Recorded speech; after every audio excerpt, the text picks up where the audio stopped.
Welcome to tonight's episode of Beyond Focus TV. I'm Lydia Patel. And like I said, I have a very special guest for you, Mikaelle Cartright, singer and songwriter. She'll be with us for the next 30 minutes, so stay with us. You're watching Beyond Focus TV. Beyond Focus TV allows you to discuss contemporary topics affecting the Caribbean people on both a national and local level. The show features informed guests who offer insight, debate, and evaluate various issues. Beyond Focus TV builds on the station's mission to provide useful information to the Caribbean people in New York and abroad. Beyond Focus TV, where our viewing audience can get educated, informed, and empowered. Welcome back. You're watching Beyond Focus TV. I'm Lydia Patel. And like I said, I have a very special guest for you, Mikaelle Cartright, singer and songwriter. We're so happy to have you here. Thank you so much for having me. It's a pleasure to meet you. We love having artists and entertainers and great women who are doing big things in the community. And you're a Caribbean woman doing it up. And it's going to be nice to have you here today, really. We're going to get some live performances, guys. So that's all going to come up in just a little bit. But Mikaelle, why don't you tell us a little bit about yourself and your journey? So it started, I guess, since childhood. My parents are ministers, and we have a lot of music in the home, so church music mostly. My father played guitar and led worship, and my mother was choir director. So we just always had that influence of having music around us, because my mother would put on records day in, day out. We were always listening to classical music, older Beatles instrumentals, 1960s pop music, just a ton of jazz, and everything was instrumental. And it was just such a great influence, because we were actually homeschooled, so we would just play these in the home while we were studying. And I think that it really developed our minds to pursue music, but also just to be very good at school. So education was a priority for us, and my parents encouraged us to get a college education without ever pressuring us, like many Haitian parents, to like be a doctor or be a lawyer. It was just really find your calling and live out your life purpose. So music was just always kind of there for me. So at a young age, you were exposed to all these different musical genres. So like you said, the Beatles and instrumental. How old were you when you picked up a guitar for the first time? So the guitar was always in the house, so I'm sure we used to mess around with it pretty often. My sister actually, I was 15. My sister actually was like, "Oh, Dad, you got to show me how to play guitar. I want to learn." And of course, me, the little sister, the annoying little sister, is like, "Oh, I want to learn too." So I pushed my way into that also, and my sister was just like, "Oh, fine, you just take the guitar," because it was like at this point, I had spoiled it for her. I don't want it anymore. I was like, yeah, So I'm 15, and my dad is a terrible teacher. He is great at so many other things, but he couldn't teach us how to drive, and he certainly couldn't teach us on the guitar. We would just watch him, and he just sort of just played. He wasn't trained, so he got us lessons. So I started to play, and then my brother later, and we got lessons from the worship leader from another church. And I was in lessons for maybe 9 months. I was terribly undisciplined. Guitar was awful. I really had a hard time grasping it. It was challenging, because compared to the piano, which we grew up playing, the guitar, it's there, you don't see it in front of you. It was really a challenge, and I was really only playing because I wanted something to accompany myself with. So I wasn't playing the guitar because I absolutely loved the guitar and I had to play guitar. I was like, being practical as a singer, I need an instrument that I can carry around and accompany myself so that I can get on rhythm, get on on my key and so on, and perform by myself and not be dependent on anyone. So I was 15, really undisciplined, had a hard time picking it up, but I went off to college later on, and I'm 18, and I want to do open mic. So now I'm really working at it, and I grew exponentially within the first 3 months, because before I used to just try and sort of play. But no, by the time I was 18, 19, I was playing. I could play all my songs. Wow. 21, 22. I had a repertoire of probably 30 songs that I could play for a set. Now I can probably sit and play for 2 hours if I really put my mind to it, and have some sheet music, of course. But I can play a lot more I started being able to play a lot more difficult things. So I was 15 when I first picked up the guitar, and I didn't love it at first, but now it's like, I love my guitar. I love being able to play. And that's interesting, because you say you didn't love it at first, but you looked at it as, you saw the practical part of it. You're like, look, I need to do that. I need to have that. And I think now that you say that, it kind of makes sense why the two, it's like peanut butter and jelly. They just kind of go together, and it's so practical, and you see it all the time in the subway. You see, it's like if you're a one-man show, Mm-hmm. most times you got a guitar. And in Haiti, that actually wasn't a visual that we got a whole lot of a woman on a guitar. I was actually one of the first female guitar artists of like this modern era when I went back from college. This is like 2009, 2010, and there were no girls just sitting and playing guitar in the public scenes doing Haiti déplugué and stuff. There were no girls just on a guitar. It was super rare. And this is less than 20, like, this is what, 10 years ago? Mm-hmm. And now there's so many young girls playing guitar. Like, it was there. I was just, like, really bold. And a lot of girls just didn't want to do it. And I was like, no, I play guitar. My dad's always played guitar. I play guitar. I've been playing guitar in college. I was ready, and I went back to Haiti after university, and I was just ready. And I just started playing everywhere I could, as much as I could. Do you think because you had parents that embraced the music that kind of pushed you, as opposed if you had, like you said, more traditional Haitian parents, and not just Haitian, like a lot of Caribbean families, you know, you're going to be a nurse, you're going to do this, you're going to do this, and it's like, even for myself, like, media is not a real job for a lot of them. So do you think it would have been different if your parents may not have been as supportive? Well, definitely it would have been a different path. I'm a rebel no matter what, so I feel like I would have done it anyway, and I might have worked harder just to spite them, because that's a little bit my personality, is like, I gotta prove this now, because I think a lot of people who don't get that support, they actually thrive in that desert, because they have to go out and get it themselves. So yes, definitely would have been a different path, but I don't think it would have been a bad thing. No, absolutely. And for you to go back and to notice that you kind of had your own, you know, you go back to Haiti and you realize, hey, I'm kind of like I don't even know the best word to describe it, but like a hidden gem, because not a lot of women are out there playing guitar. You went back right before the earthquake. Yeah. Earthquake happens, and it's almost like music would be like a luxury because people are just trying to survive. Right. But music for Haitians is just such a part of our fiber. We can't get away from it. And what was helping people most was liquor and like other vices, smoking, a lot of, sexual tension. Like, there was a lot going on after the earthquake. It was, so let me tell you, segue real quick. I was in the third floor of a building working for a telephone company. I was actually waiting for a call from my boss because I was in trouble. I had challenged her on something, so I actually was waiting for her to call me. Otherwise, I would have been out since 4:30.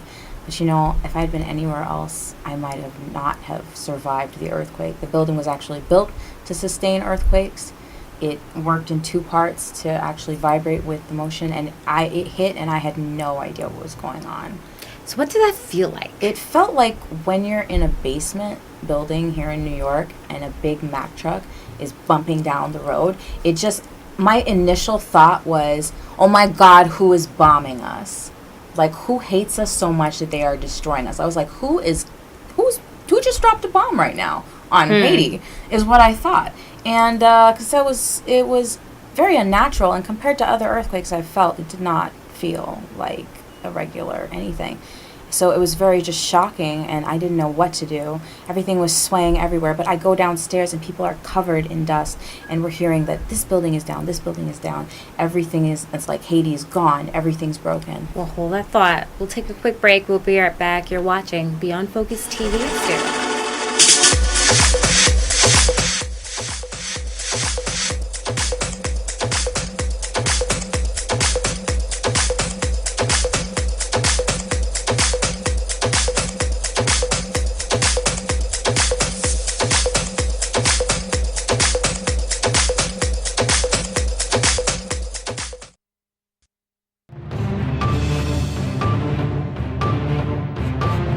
Welcome back. You're watching Beyond Focus TV. I'm Lydia Patel. So, Mikaelle, you were talking about the day the earthquake hit and how crazy that feeling was. You said it felt like being in a basement, feeling things kind of vibrate. And I've actually never got to interview anyone who's actually survived it directly or been in the same space. Like, they've been in Haiti, but they weren't directly in Port-au-Prince where it was happening. Yeah. So this is actually like really interesting. Oh man, it was just so, it was terrible the day of, but in the hours that followed, it just all got so much worse. And you're realizing that you can't find people. The cell phones went down. So my mother, my father, my sister, and I were all within a mile radius of each other. But I was at work. My sister and my mother were at a dance class. My father was at a civil society, a meeting for the civil society, which was like development and discussing how to change things in civil society. And so we're all in Pétionville around each other, and no way to know where anybody is. I just started the job. My mother didn't know where the building was. She couldn't contact my dad. So they drive back home. I'm up there. I can't drive right now because there's stuff actually in the street where we came out of. And so I'm walking around and just taking in everything that happened, and I realize I can't contact anybody. And what I should have done was run home, but I lingered and I, just met up with all the people at work, and we were all kind of walking around and figuring out what we're going to do. We were like, shoot, we gotta walk home. And everybody's kind of thinking, so do I go check on this person here where I know they're going to be, or do we all rendezvous home? And can you imagine people running to their child? Like, some kids were still in school. And I remember this mother covered in blood and in cement, dust, running and screaming, my child is in the school. My child is in the school. I can't get her out. Everybody's, they're in there. And it was awful and just chaotic, because you're seeing everything down and you're realizing there are people in there, and we don't have firemen, we don't have disaster relief, and none of us have any experience with that. So it's whoever can. So no fire. There's not a lot of firemen. There's like fire trucks. These things don't really. This infrastructure is not up to date, to say the least. So I do get home. Turns out my mother and sister had sat in about an hour of traffic coming back up the way to see if they could find me. They found my dad. They were all at home, and on the walk down Delma to get home, it's like Delma 100, and I'm going down to Delma 83. So this is maybe 2 miles, but I'm going downhill. People walked from the waterfront all the way up into the mountains to get home, to maybe find out that a loved one was gone. So this is just a time of complete chaos. We lost so many lives, and then in the weeks that followed, the response was outpouring from the international community was so intense, but there was no way to really coordinate it. So people were coming into our territory, other bodies were landing on Haitian soil in a situation where such a large percent of housing had been destroyed, and they're bringing tents, but and housing and stuff, and some of them are living in tents, but in the months that came, only people with means got the remaining houses. So you understand that it created this whole other system of kind of inequality, where you're working for an ONG, they're paying your salary, and now a middle-class person who maybe lost 3 other homes has 2 homes to make their livelihood off of, and they're charging the expat mad money to live there. And it's not saying that they would have rented to someone else, but it just created this crazy housing market. There are no homes, and like so many houses, like so many places were like not even rebuilt. Anyway, so in the wake of the earthquake, I was so distraught and consumed by this crisis, and I wanted to figure out what I could do to help. And it just was this nagging voice in my head. You have to stop this work that you're doing. You need to leave this job. You have to find your purpose. You're made for something else. This is not your calling. Don't go to work today. You have to. It was just like a constant, like, it was telling me that I needed to take a new direction in my life. And I thought I was just going to be a musician, whatever. Turns out I can do a lot of other things in arts and entertainment. And after taking that step and creating a band, my band Mikaelle, in 2010, we had a weekly gig as of November. We rehearsed all summer, had 1 gig, and then got an offer to do a weekly thing. And I was there for 2 years at Culture Latin, singing jazz music with really amazing musicians. This was in Haiti. Yep. So it's a Awesome. kind of bougie uptown area.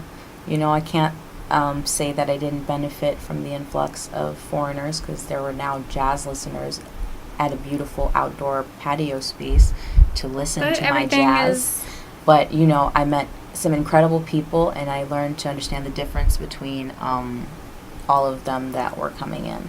And it put me in a very good position to actually further understand what was happening in my own country that I really had no way of doing anything to help. But I was providing entertainment, and that has its value.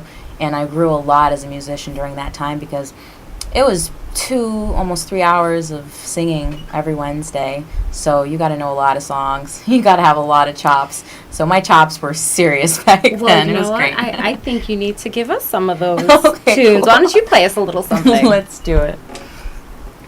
So I've written a lot of music since the earthquake, and just since beginning to write music. I guess I want to sing something kind of sad, I guess. Okay, let's start with that. Okay.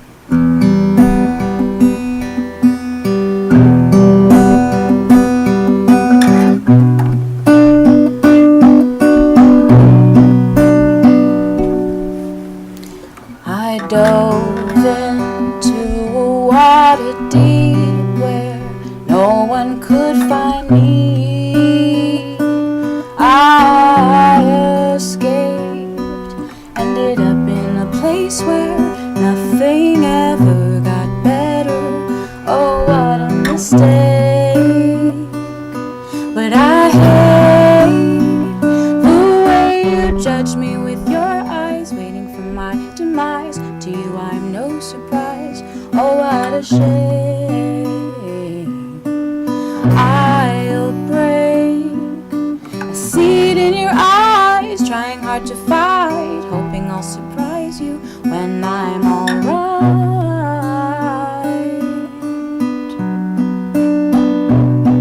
The pool in which I drown is deep. There is nowhere to sleep.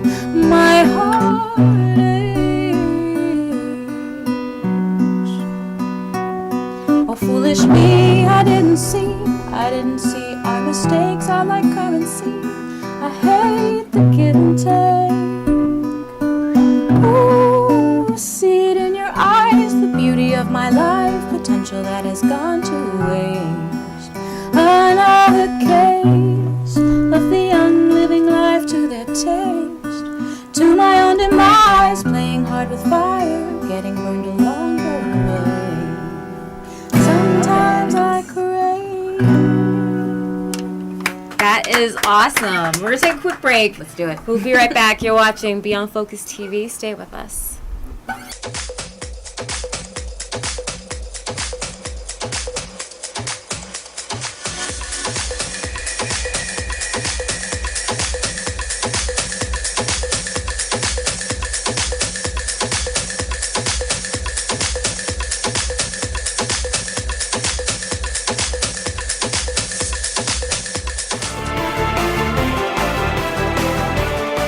Welcome back. You're watching Beyond Focus TV. So, Mikaelle, what are you working on now? That was beautiful, by the way. I Thank love you. it. Just listening to So the that lyrics. song is actually going to be on my first EP.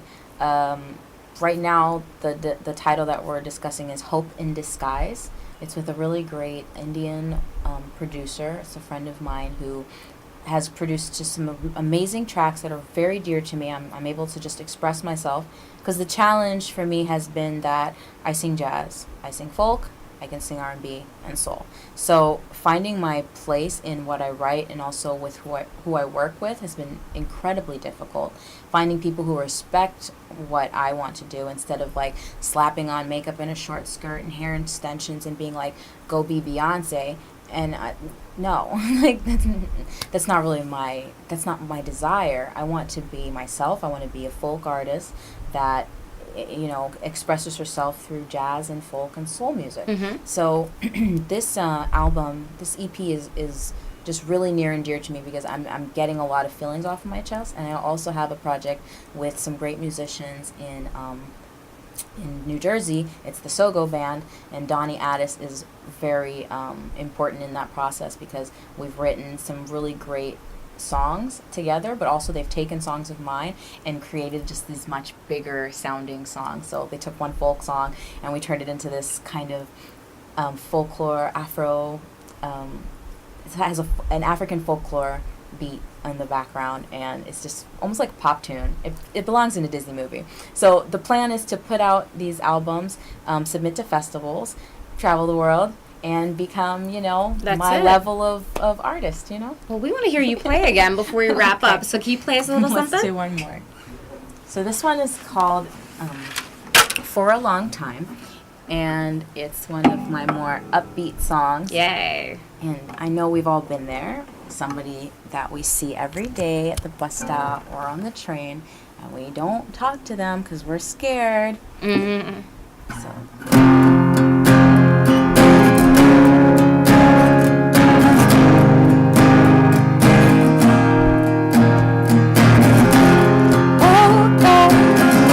Got out of bed and I whispered your name, wondering if today would finally be the day that our eyes would meet.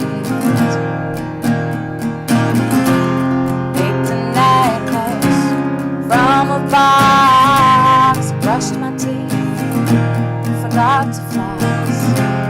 Wondering if today would finally be the day. 'Cause I've been watching you for a long time. 'Cause you don't know my mind, never on your mind. 'Cause I've been loving you for a long time, but I don't even exist. I'm the last one on your list. I made sure that I looked perfect before I walked out the door, hoping that you'd notice me unlike 1,000 times before. Went to the coffee shop where you always get bagel and lox. You don't get coffee, I find that strange. And I stared at you the whole time, never once did you look my way.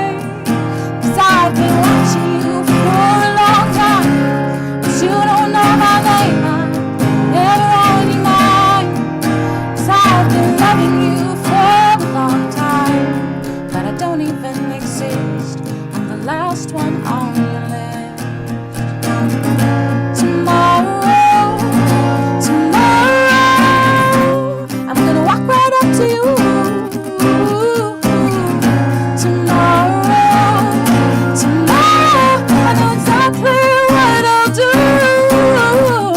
'Cause I've been watching you, hoping to kiss you for a long, long time. For a long, long time. 'Cause I've been hoping to kiss you, please you, for a long time. For a long time. For a long time.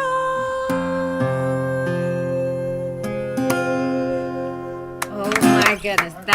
That's fire. Thank you. That song is fire. How do we get in contact with you? So I'm on Instagram, heavy, working on a website, Mikaelle _Cartright. I'm Spell it just out. using that regular name. Mikaelle _Cartright, no W, just CARTRIGHT. That Very is simple and amazing. straightforward. So I'm really looking forward to putting out the music and sharing my lyrics and my musical style with everybody. I am very passionate about this. I think a lot of my acquaintances look at me and they're like, Mika, you don't have any other life other than music. I'm like, yes, that's right. That's your life. Your observation is correct. Is this single on YouTube? Not yet. I have a lot of performances on YouTube, and I'm constantly updating them. I've been playing since October with a really great jazz band. Bouillou Amboise is a saxophone player, and the Blue and Red Band. They're really great. We've put on a lot of really great jazz shows, and I'm singing a lot of older Haitian traditional tunes. So all of that is it's just life for me. I love it. Any style of music I can sing and do and excel at, I will put everything into that. So I always challenge myself to try new things, work with new bands, and I mean, there's some things I won't do, but Absolutely. No, but how do you feel with this whole process? Like, does it So still feel kind of exciting. surreal to you? It's really exciting because when I started in 2010, I really didn't know what was going to happen. I've had a lot of challenges. As a woman in the Haitian music industry, men are dogs. And they are, they make you really have to stand up for yourself and fight against these their misogynistic ways. It's terrible, and they just want to slap a skirt on you and put makeup on, and like, oh, go shake that. And it's like, I think the world has enough of that right now. And how's about we actually talk about something, and how's about you let the artist express what's in them? I see como they like to tell the artist, oh, you should do this, you should do that.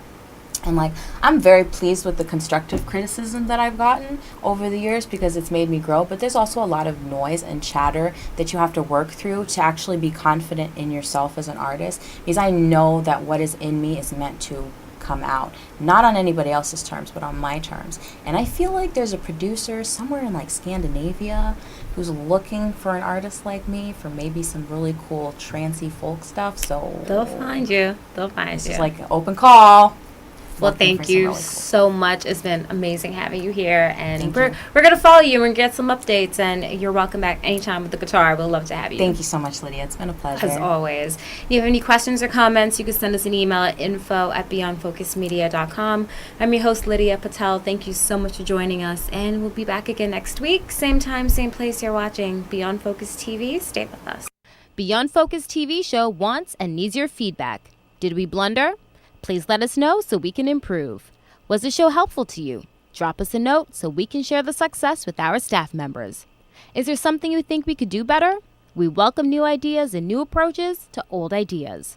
Do you have a great suggestion? Let us know and we'll work on it.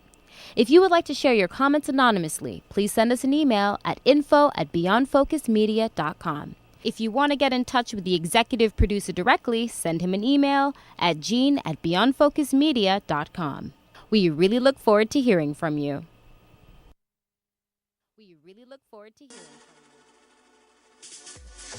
you.